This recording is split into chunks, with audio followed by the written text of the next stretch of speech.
Bis yang udah gulung tikar trayeknya dijual apakah boleh Mas? Nggak boleh. Trayek itu secara resmi nggak boleh dijual. Tapi biasanya ada yang namanya aktivitas nggak formal lah, aktivitas nggak resmi, dalam artian ini trayek kuotanya dikembalikan pemerintah tapi udah di booking dulu, diakuisisi. Kayak kasusnya Bintang Laut itu kalau secara resmi nggak boleh diperjualbelikan, tapi kan lapangan beda cara kerjanya. Udah nih kuota lu gua ambil buat gua ganti duit segini, kan sama aja. Nanti ketika KPS itu udah habis dikembalikan ke pemerintah, dibalik nama, sekarang namanya udah bukan Bintang Laut lagi, jadi Haryanto. Jadi beli kuotanya lah bahasanya, bukan beli trayeknya. Kalau beli trayeknya nggak boleh. Tapi kalau kuotanya pun dibeli benernya nggak boleh. Tapi kan nggak mungkin Mas, orang punya jatah, masa lu tega banget ngambil gitu aja? Ya ganti aja uang. Bahasanya kayak gitu.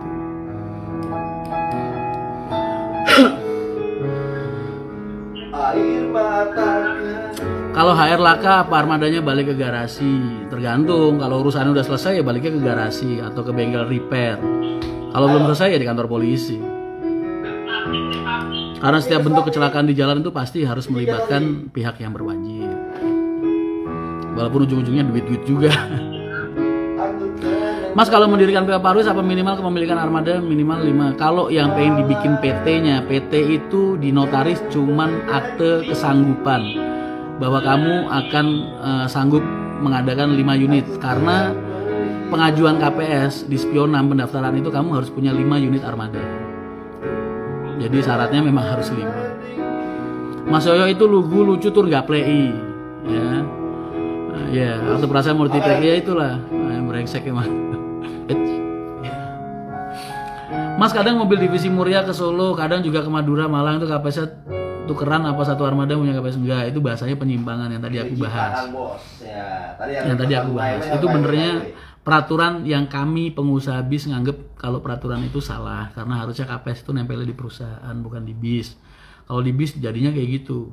Makanya sekarang kementerian nih, Mas Ani, IPOMI, terus banyak instansi, Organda juga udah mengusulkan dan memang sudah diapresiasi, tinggal dieksekusi bahwasanya nanti KPS itu trayek nempelnya di perusahaan bukan di bis, karena kalau di bis faktor masalahnya pasti banyak. Bayangin aja contoh, kamu punya jalur Jakarta Semarang misal 10 unit, bis yang ke-10 rusak diganti sama bis yang dari Kendal misal, kan jatuhnya penyimpangan, padahal kamu jalannya nggak lebih dari 10 gitu. Secara etika, moral kamu nggak salah, tapi secara hukum kamu tetap salah. Makanya ada pasal di situ, pasal 308. Biasanya penilangan. Jadi jangan disamain sama yang nggak punya kuota sama sekali, beda. Paham ya? Paham nggak sampai situ? Makanya sekarang kementerian kemarin sudah mengeksekusi peraturan, cuma karena pandemi jadi belum direalisasi. Bahwasanya nanti KPS trayek itu nempelnya di perusahaan. Jadi satu PT punya Kudus Jepara 10 unit, ya udah jalannya 10 itu aja, bisnya mana aja terserah. Begitu juga sebaliknya. Dengan adanya film Hari dan Yanto, apakah ada pengaruh pada okupansi penumpang sehari-hari?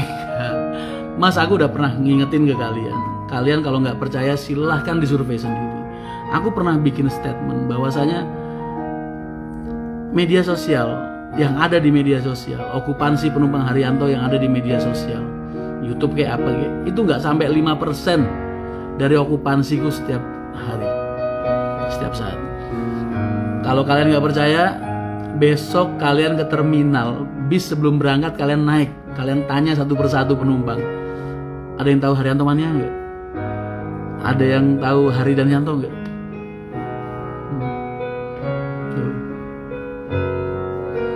Jadi nggak ada pengaruhnya dunia media sosial itu aslinya kalau buat PH Haryanto. Bukan nggak ada pengaruhnya tuh nol, nggak.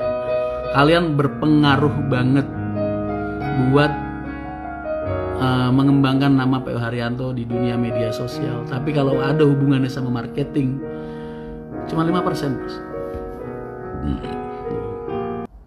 Jadi nggak dibilang pengaruh, nggak. Makanya ketika ada media sosial, koran, YouTube, apa kayak jelek-jelekin PH Haryanto, ngomong apa lah yang kecelakaan yang juga, gue santai aja. Sekarang nggak ada pengaruhnya buat kita.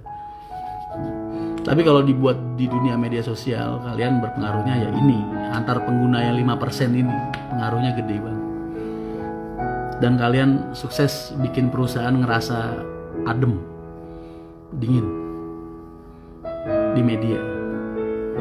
Terima kasih banyak. Mas, badai nebeng HR saking Semarang Jeparan. Oh, nggak boleh Mas, nggak bisa. Saudaraku sendiri aja Mas, nyegat bis Haryanto dari jalan, dia naik dari tengah jalan, tak marahin Mas. Nggak boleh, karena penumpang nggak tahu dia saudaraku. Penumpang ngelihatnya Haryanto ngompreng, ambil penumpang liar di jalan. Penumpang nggak akan tahu dia saudara saya. Pernah dulu ada kejadian saudaraku nyegat di jalan, supirnya takut kan, akhirnya dibawa. Oh, tak marahin Mas, nggak boleh. Karena nanti penumpang yang lain pasti ngelihatnya dikira kita ngompreng. Jadi saudara-saudara di rumah, aku aja sama bapak, anak di rumah, anak di perusahaan, aku karyawan. Begitu juga saudara-saudaraku. Jangan sekali-sekali kamu mentang-mentang bawa-bawa nama perusahaan dan lain sebagainya. Nggak boleh. Saudara di rumah, di luar perusahaan ini tetap perusahaan.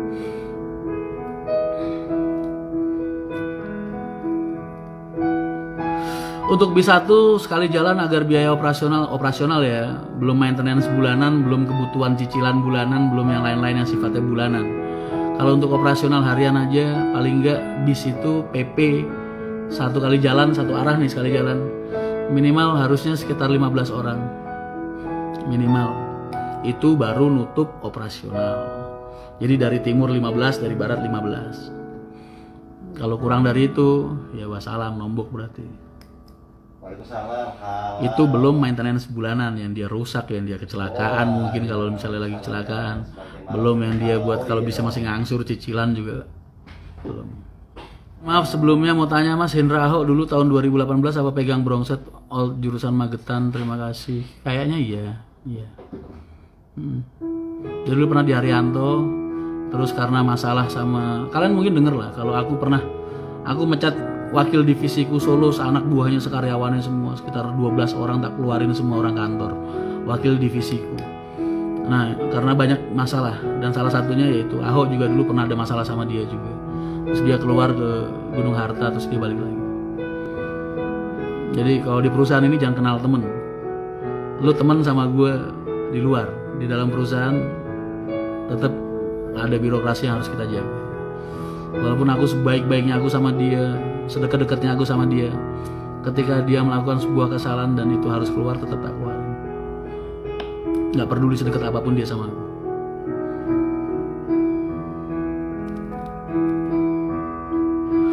Mas kalau naik dari jalan tapi sudah beli tiket di agen lah, itu beda lagi. Karena dia naik pasti nanti ada keterangannya. Kernet itu pasti nggak bakal lepas dari agen terakhir itu. Naik ntar pasti minta tiketnya udah siapin biasanya.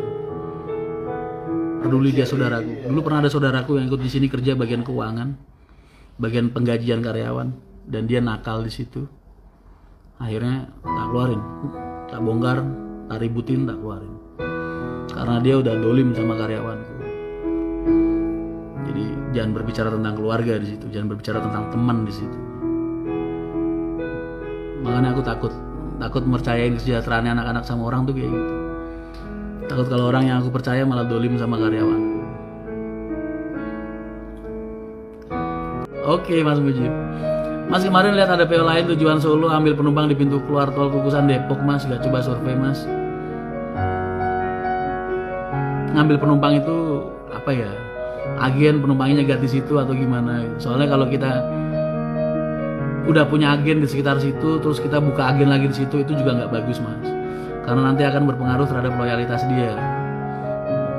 Ibaratnya lu gue kasih jualan nih di satu tempat, terus gue ngasih jualan lagi nggak jauh dari tempat lu ke orang, sakit hati nggak lu?